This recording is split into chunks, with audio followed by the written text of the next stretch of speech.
Tinanggap ni Pangulong Bongbong Marcos ang pagbibitiw ni na Executive Secretary Lucas Bersamin at Budget Secretary Amina Pangandaman. Ayon sa Malacanang, kusang loob silang nag-resign out of delikadesa matapos masangkot ang kanilang mga opisina sa umano'y flood control corruption scandal. Ang pagbibitiw ay kasunod ng pahayag ni dating Representative Zaldico na umano'y may utos si Pangulong Marcos na magpasok ng 100 billion pesos sa 2025 budget. Isang alegasyong mariing itinanggi ni Pangandaman. Kinumpirma rin na Malacanang ang pagtatalaga kay Finance Secretary Ralph Recto bilang bagong Executive Secretary, habang ang Special Assistant to the President for Investment and Economic Affairs, Frederick Go, ang papalit sa kanya bilang Finance Secretary. Samantala, si DBM Undersecretary Rolando Toledo ang magiging OIC ng Budget Department. Ayon sa Malacanang, nag-resign ang dalawang opisyal upang bigyan daan ang mas malaya at patas na investigasyon sa anomalya.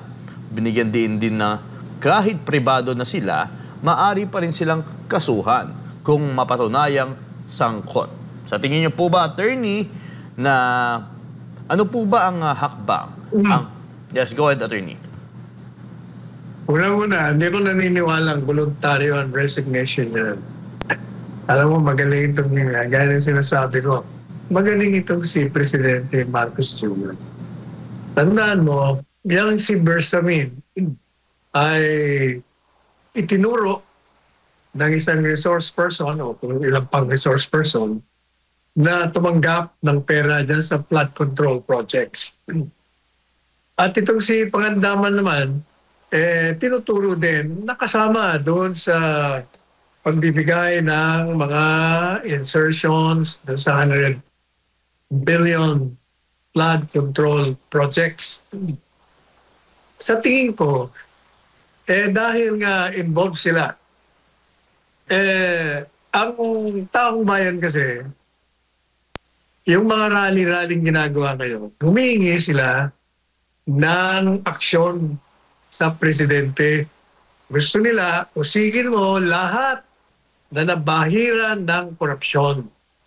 Kaya yung pagre-resign na yan, kasama yan para ipakita niya na tatanggalin niya at tinanggal niya sa pamamagitan di umano ng pagtanggap ng resignation.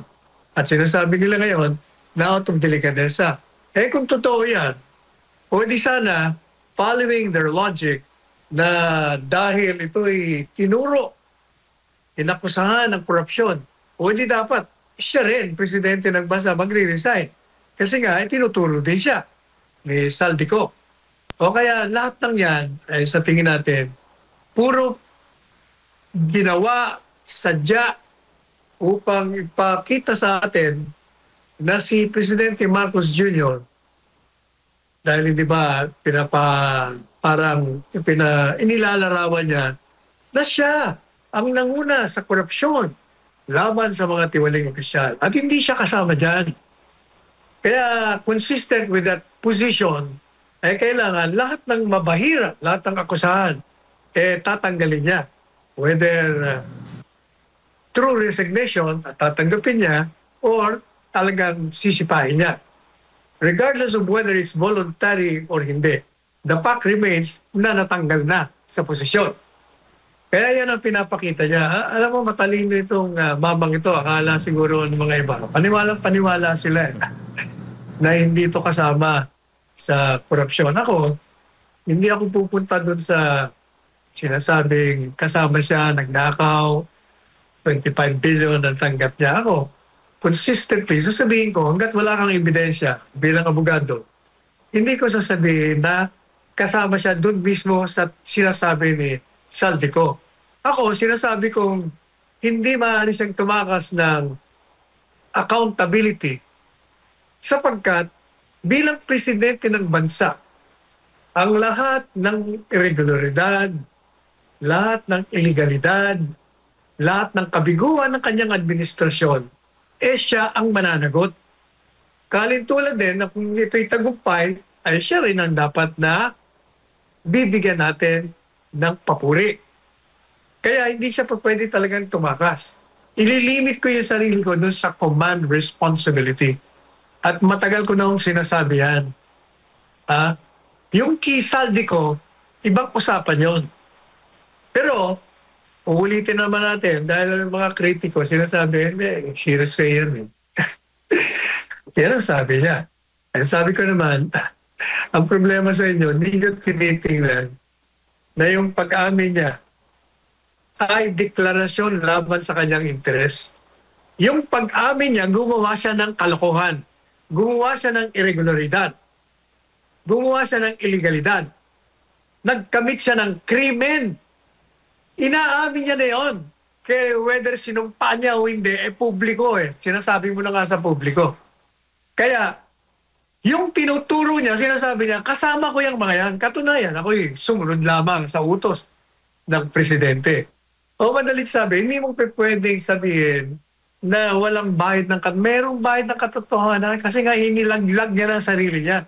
At syempre, ang feeling niya, ba't lang ako naman?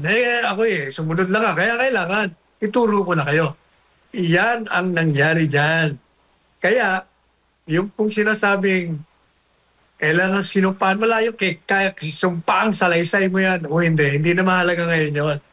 Ang taong bayan, matagal nang naniniwala na dahil sa kanilang pananaw, kahinaan ng presidente, sa kanilang pananaw, sila'y napaglililangan, o sa kanilang pananaw, ang iba naman, na siya talaga ay utak ng mga kalokohan, hindi nyo na kailangan ng sinumpang salaysay ng kung sino man. Para sa kanila, merong gumawa ng krimen na kasama niya at nag-umami na at itinuturo na siya. Yan o malaga. Kaya ang taong bayan ngayon, lalong nag-aalam, lalong naniniwala na kailangan ng palitan. Kaya kita nyo ngayon, ang karamihan sa tumatawag na ngayon, Marcos resign. Kahapon nagsimula na yung Marcos resign. Samantalang yung kabila naman, yung yellow o mga dilaw, ayaw nila na Marcos resign. Sila naman, ayaw nila. Kasi mag-resign, si Inday Sara ang magiging vice-presidente. Ayaw nila yun. Siyempre, ayaw nila yun. Kasi ayaw nga nila sa Duterte, di ba? Ang Iglesia ni Cristo naman ay pinanatili yung kanilang pagka-neutral. Ibig sabihin, sa kanila, gusto lamang nila ng transparency and accountability. At sa kanilang pananaw, tapos na ipakita na nila at naging matagumpay na ang kanilang layunin na ipakita sa buong bansa at sa buong mundo na sila ay maninindigan at tinatawagan ng pansin ang gobyerno ito na kailangan gumawa ka na ng mga kaparaanan na naaayon sa batas. Kaya yung una, 1 milyon. Kahapon di ba, araw-araw ko nandun. Kahapon mas marami. Palagay ko dumoble yun, nag-2 milyon. Talaga, alam nyo ba, mula sa Luneta hanggang doon sa monumento, 3 oras at kalahati ako sa loob ng kotse. Kami ni Alex. Kasama ko. Hindi kami nakarating sa People Power Monument ng pangalawa araw. Nung unang araw, nandun ako. Pangalawa araw, pagdating namin tapos na kasi umalis kami sa Luneta, 6:45. Dumating kami ron mag-aalas 12. Dahil nga 3 oras at kalahati. Dahil sa dami ng tao, yung paglabas mo lang, nakakotse ka na nun paglabas mo lang, talagang wala kang madadaanan sa kapal ng tao. Yan ang mga tao niya. Talagang galit na. At kahit na nung paliwanag ng administrasyon ito, hindi na sila papakinggan. At anumang lumabas na laban sa kanila, may ebidensya mga wala, ay paniniwala na tuloy-tuloy na yan. Kasi nga, pinabayaan nila. Meron silang mga pagkakataon na gumawa ng kaparaanan upang matugunan ang pangangailangan ng bayan. Hindi nila ginawa.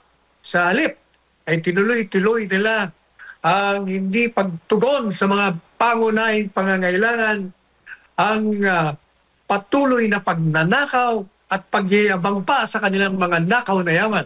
Kaya ang taong bayan ay sobrang galit na.